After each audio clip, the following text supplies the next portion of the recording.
The prevailing opinion is that whomever is chosen as a vice presidential candidate, it does not and should not really affect how and why someone votes for certain individuals who will truly be in complete charge of America. It's fair to say that over the generations, there are plenty of people named as Veep choices who lasted on the public tongue for about, 18 seconds, maybe less, and were more often than not the answer to trivia questions down the road, such as which individual who was within a heartbeat of the presidency had no idea how to spell potato, or which person was named the Veep choice and was quickly found to have received shock therapy. Both are real questions.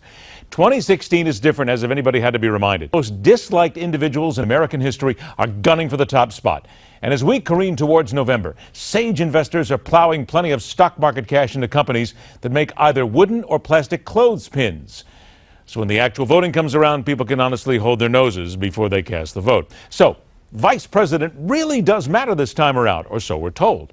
But why would anyone cast a vote for a ticket because of the person who will more likely be kissing babies and attending state functions? Let's dig in. Welcome back someone who was determined to count and be heard when his chance came. Former Libertarian vice presidential candidate and now best-selling author of Angry White Male: How the Donald Trump Phenomenon is Changing America and What We Can All Do. Welcome back, Wayne Allyn Root. All right, Wayne, we've talked about vice presidents here, so let me just start by asking you, when you were named the vice president, candidate, I should say, how were you then resolved that you were going to make a difference, that you were going to be somebody who didn't just fade into the background and people forgot about in those 18 seconds? Well, I'll tell you what. First of all, hey, Ed, how are you? Good evening. And second of all, when I was named VP, actually at the Libertarian Party, they don't name you, they vote for you.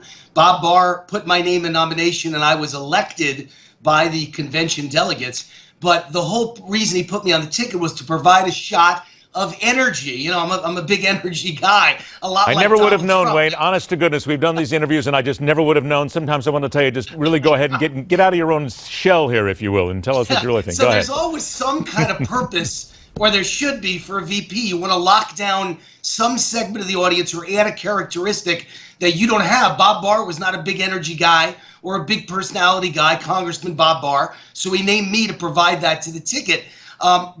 Donald Trump is a big energy guy. He didn't need that. So Governor Pence is a perfect, stable, credible figure who locks down your base. Conservatives love him. Christians love him.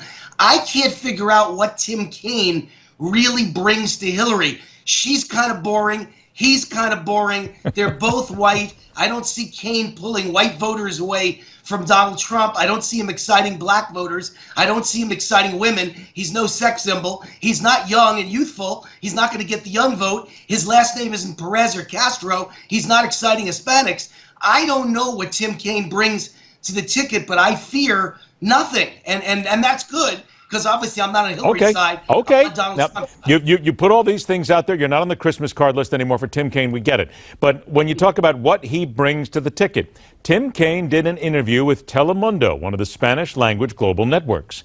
And when he was questioned about immigration reform under a Clinton presidency, Kaine said, and by the way, he speaks very fluent Spanish, he basically pointed out that Hillary Clinton is going to do that, immigration reform, in her first 100 days of her administration. He then put a shot out there. Paul Ryan and the other leaders of his party, Republicans, going to understand that if they want a future for their party, they are going to have to work together to find a solution to this. Isn't it fair to say you put somebody in there who speaks the language, and you got to be honest with me here, Wayne, Donald Trump may say that he's doing better with Latinos. He's not.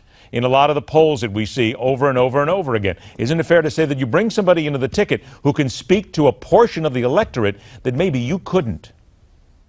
There's no way Tim Kaine is bringing the Hispanic vote as a straight white-bread white guy who happens to speak Spanish because he had some college project in Honduras. He just isn't bringing the Hispanic vote. He isn't exciting the Spanish vote because he can speak Spanish. I think you were right in your original diagnosis that VPs generally don't add a heck of a lot. They should have one basic value. I don't see that value as Tim Kaine, kind of a pot-bellied, balding, white middle-aged man bringing Hispanic voters or exciting Hispanic voters because he speaks a little Spanish because he was down there for a summer project. I just don't see it. And I just don't think, when you look at the polls and you say he's not doing well against Hispanics, I've seen the polls. It's 50-33. Trump's losing by 17. That's better than either McCain or Romney. He doesn't have to win, Hispanics said. He has to hang in there and overwhelmingly win in a landslide with angry white males like me. And he's doing that. And that's why the most recent poll I saw earlier today, Trump up by 7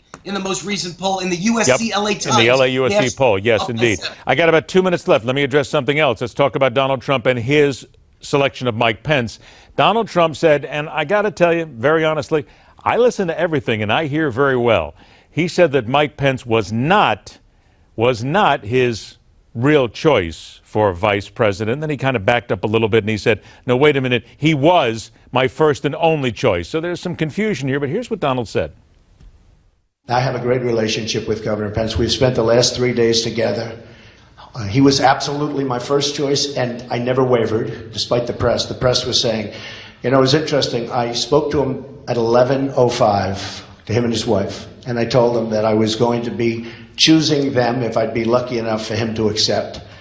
And he accepted. And that was it. For me, that was it. 60 seconds. Do you really, come on, honestly now, after all we went through and all the different reports and all that Donald Trump said, do you really believe that Mike Pence was his first, only, drop dead, he's my choice, end of story? Probably not. I think Newt Gingrich was always up there. I think that Christie always had a shot. I wouldn't have liked Christie at all, by the way. I think that would have been a terrible choice. I was relieved. I breathed a sigh of relief when it was Pence, not Chris Christie. I think Pence really locks down the base. He's not getting you anybody new, but he locks down Christians and conservatives, and Donald needed that. But, you know, if it was me, I probably would have picked like a Joni Ernst, someone from the Midwest who's a woman. I think a woman would have been great on Donald's ticket. But Pence is great because he locks down the base. I don't see any benefit to Kaine. They're kind of the same person, kind of a boring middle-aged white guy, except one's good for the GOP. You just do not like boring middle-aged white guys, do you? You better be very careful because, you know, one of these days you're going to become a boring middle-aged white guy and you can't do anything about it. It's just going to happen. One day you're going to wake up and there it is. 20 seconds. Do you really think, though, that Mike Pence or Tim Kaine, those choices are going to make somebody absolutely say, I'm changing my vote, I'm voting for that person for president? No. Look, Tim Kaine isn't going to lose Hillary any votes. I just don't think he won't gain her any. Pence won't lose one vote, I don't think. You know, a few gays may be mad at his Indiana legislation, but they weren't voting for Donald anyway. So I think it's very clear they were both looking for safety. Neither one knocked it out of the park. Neither one will win the election for them. Donald will win the election for Donald, and I've been confident in that since last spring. And oddly enough, the book once again is Angry White Male. What a shock. How the Donald Trump phenomenon is changing America and what we can all do. Wayne Allyn Root, thanks a lot, my friend. Mind once again, Wayne Allyn Root is a calm guy. He's a very easygoing guy. It's just too much coffee at this time of night. That's the way it always happens. 1-877-Newsmax, 1-877-Newsmax. Let's get a couple of phone calls in here right now to react to Hillary Clinton's speech last night. Virginia is in Wichita, Kansas. All right, Virginia. Let's see, Hillary Clinton and the Democrats think that she delivered the speech last night that's going to make her president. You're not buying it, are you? No, and I'm very concerned. I'm glad that she did bring up it. It finally spilled out. She hasn't forgotten that it takes a village to raise a child. What that means to Hillary Clinton is it takes the government. And I just was hoping to be on here. Thank you for listening to me and reminding people that she was supporting ratifying the Rights of the Child Proclamation. And for anyone who's not familiar with that, they need to get a copy and read it. It definitely puts the children under the control of the government. People say that, wait a minute, Virginia, there's people who will say, of course, Democrats will say that nobody cares more about the family and children than Hillary Clinton, that she has spent a lifetime caring for them. To that you would say?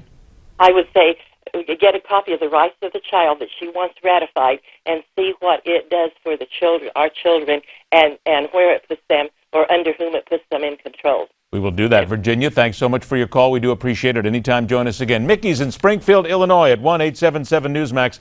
All right, Mickey, same thing to you. Hillary says I'm going to be president last night. First of all, what did you think about the speech?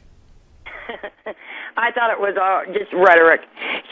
Oh, wait a minute. We're talking politics here, and you just said something was rhetoric? Mickey, let's talk, okay? Let's you and I get some help. Okay, well, first of all, everything that she's done for children and for women, all these interest groups, they paid her for that.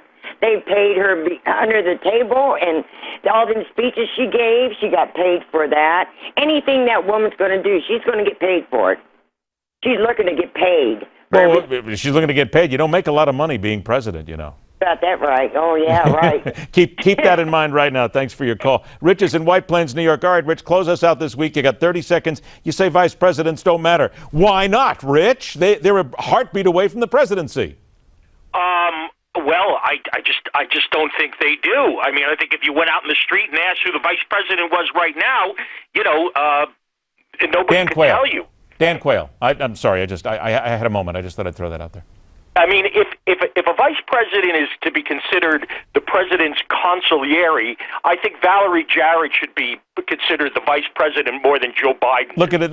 If that's considered the consigliere, I want Genco Abendando back. And by the way, there's very few people who will recognize that. If you got the reference, then you're a good Godfather soul. All right. Thanks a lot for the call, Rich. We appreciate that. We got to move on here. Is it possible you could own something right now that could kill you? You've got it right now. And those who should be repairing it are going to take their sweet time doing it and could make it even worse. Coming up next on The Hardline.